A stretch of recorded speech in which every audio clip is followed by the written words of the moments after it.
Bonsoir, bonsoir à toutes et bonsoir à tous. Bienvenue sur ce live numéro 27 du défi live Parler et Libérer.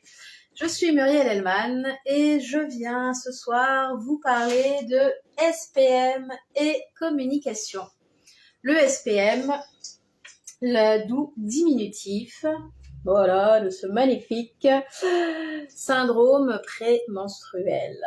Donc, mesdames, vous connaissez probablement. Messieurs, si vous êtes avec mesdames, vous connaissez aussi. Il y a de grandes chances.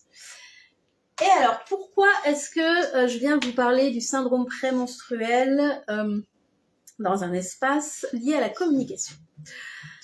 Vous l'aurez probablement remarqué, vécu, la phase prémenstruelle peut être un moment où, en tant que femme, on est un peu tendu. Un peu comme ça, un peu, comme on dit, pas à prendre avec des pincettes. C'est généralement la période où l'entourage va dire toi, tu vas avoir tes règles. Enfin, en tout cas, l'entourage proche qui peut se permettre de faire ce genre de réflexion. Ou les collègues de boulot pas très fins, ça le fait aussi.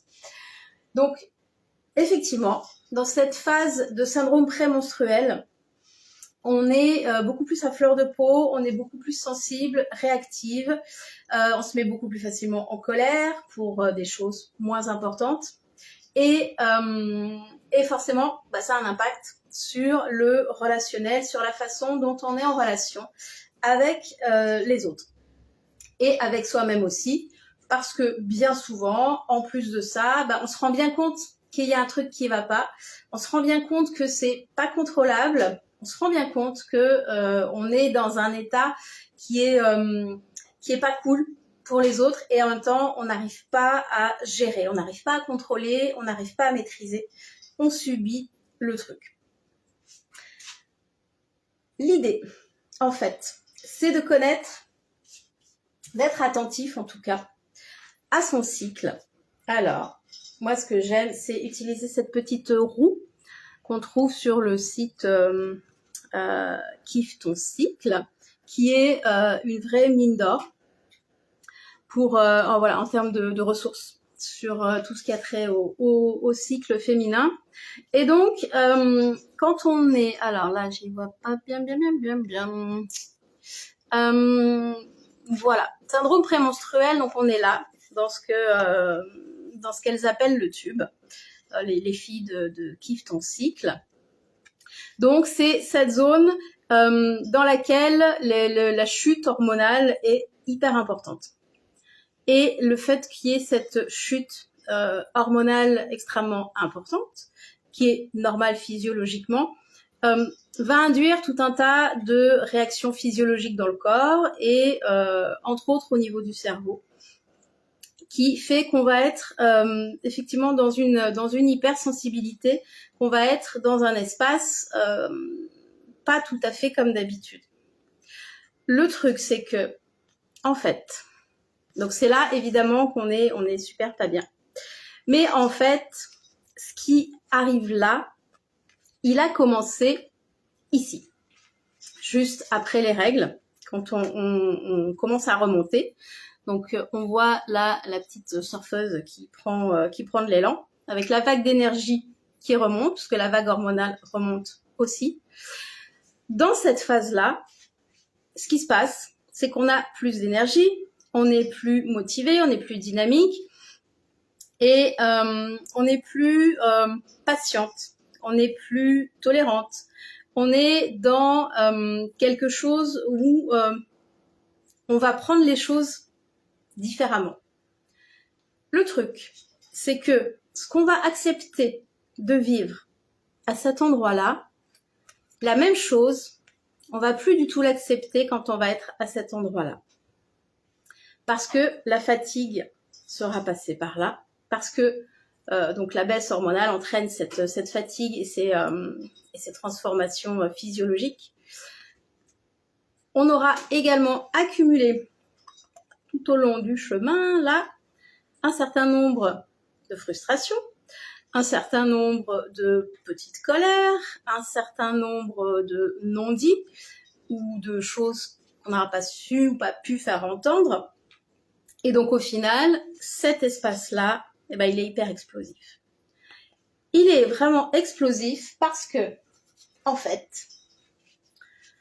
c'est un moment qui vient agir comme une loupe.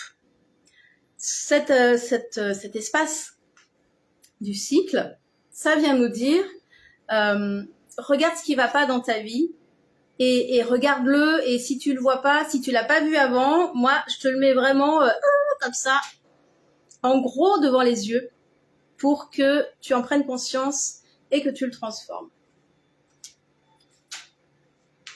Je reprends mon petit truc. Donc quand je suis là, si j'accepte des choses qui ne sont pas acceptables, si je ne dis pas des choses qui devraient être dites, si je ne pose pas des actes pour moi et pour m'affirmer, pour m'aligner, pour amener des choses qui sont bonnes pour moi, eh ben, si je ne l'ai pas fait là, tac, tac, tac, tac, tac, tac, tac, tac, tac, hop, ça va venir montrer en énorme, donc avec ma super loupe, à cet endroit-là. Le truc, bah, c'est que souvent on n'en a pas conscience. Moi, j'ai appris ça très très tard dans ma vie. Et le jour où je l'ai appris, eh ben, je peux vous dire que ça a changé un sacré paquet de choses. Et j'aurais beaucoup apprécié le savoir avant. Ça m'aurait fait du bien, ça aurait fait du bien à mon entourage également. Et encore, je m'estime chanceuse, je ne suis pas dans les personnes qui sont les plus fortement touchées par ce syndrome prémenstruel. Parce qu'à cet endroit-là, donc comme je vous disais, ça vient faire une loupe, ça vient faire un effet grossissant sur les choses qui sont à transformer dans notre vie. Donc, normal d'avoir des petits coups de mou, normal d'avoir des baisses de morale, normal d'avoir une baisse d'énergie. C'est aussi là pour nous faire nous poser, nous faire un peu réfléchir aussi. Parce que si on était en permanence dans je fais, si on était en permanence dans cette dynamique qui est là, ben, on irait un peu se vautrer à plein d'endroits. C'est un peu, voilà, l'idée c'est que quand on est là, on peut aussi prendre du recul sur les choses qui sont en cours et se dire, est-ce que c'est vraiment là que j'ai envie d'aller? Ou est-ce que c'est vraiment là que je voulais aller? Est-ce que je suis en train d'aller là où je veux aller? On fait le point et on rectifie. Ça, c'est la vie, c'est le principe, c'est des étapes. Mais ces étapes-là, eh ben, nous, en tant que femmes, on les vit tous les mois, de manière vraiment forte. Donc, je fais partie de ces femmes qui n'avaient pas un syndrome prémenstruel super, super, méga développé, mais quand même, bien impactant malgré tout. Donc, là où c'est pas normal, c'est quand vraiment, donc voilà, les petites baisses d'énergie, de coups de mou, de régime, un petit peu broyé du noir, être un peu, voilà, un petit peu pas au top de la forme, c'est normal. Être dans une phase dépressive, avoir envie de tuer tout le monde autour de soi, avoir envie de se tuer soi-même, avoir envie de divorcer, avoir voilà, des choses comme ça qui sont hyper violentes, hyper déstabilisantes. Là, c'est pas normal et ça montre qu'il y a vraiment un gros dysfonctionnement hormonal et que là, il y a des choses vraiment à aller regarder et à aller réguler.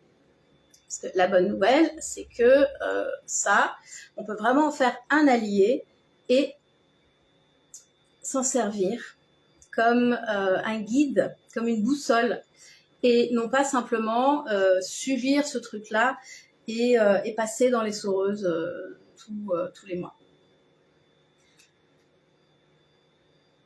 C'est vraiment un bel outil de connaissance de soi.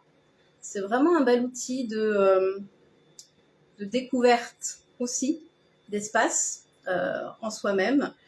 Et moi, je trouve ça plutôt intéressant, enfin, même pas intéressant, je trouve ça en fait fascinant. Quand on commence à regarder à cet endroit-là, je trouve ça assez fascinant, tout ce qui peut être découvert. Et donc, du coup, plus on va regarder en face les choses qui nous sont montrées à la loupe dans les moments de syndrome prémenstruel, plus on va les regarder en face, plus on va pouvoir transformer des choses. Et le meilleur moment pour ça, en fait, c'est, je reprends ma petite roue, c'est quand on est là.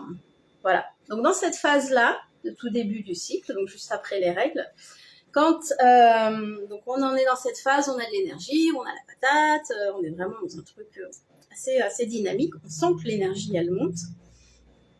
C'est dans cette phase, donc je disais tout à l'heure, dans laquelle on va avoir tendance à dire mais non c'est pas grave, mais non laisse je vais le faire, non mais c'est ok, t'inquiète pas, voilà. Et bien en fait c'est dans cette phase là qu'on peut vraiment régler des choses, ces choses qu'on a vues à cet endroit là, qui nous ont été mis dans la figure à cet endroit là, on peut ici les aborder de manière calme, de manière posée, de manière constructive. Là, quand on les aborde là, on est dans une approche explosive et potentiellement destructive. Quand on est là, on aborde les mêmes thématiques, mais on va les aborder avec une toute autre énergie. Et c'est là où c'est vraiment, à mon sens, primordial de se focaliser quand on a ces thématiques qui reviennent de façon récurrente à cet endroit-là.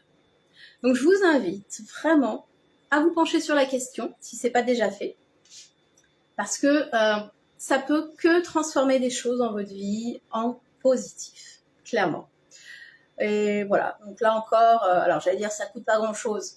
Dans l'absolu, s'il y a un travail en naturopathie, par exemple, à faire derrière, bien évidemment que si, ça a un coût. Mais c'est tellement bénéfique pour la vie au quotidien, derrière, pour la communication, pour le lien avec l'autre, pour soi-même, se sentir bien dans ses baskets, qu'au final, ça vaut peut-être la peine de faire cet investissement sur soi. En tout cas, c'est mon expérience, c'est comme ça que je l'ai vécu, que je le vis encore. Et voilà, c'est simplement là pour vous un retour d'expérience. Voilà. Donc c'était le petit live du jour sur le méchant SPM et la communication et tout ce qu'il est possible de transformer à cet endroit-là, tout ce qu'il est possible d'apaiser, tout ce qu'il est possible de découvrir et tout ce qu'il est possible d'ouvrir. Je vous retrouve demain pour le live numéro 28. Je vous remercie d'avoir suivi ce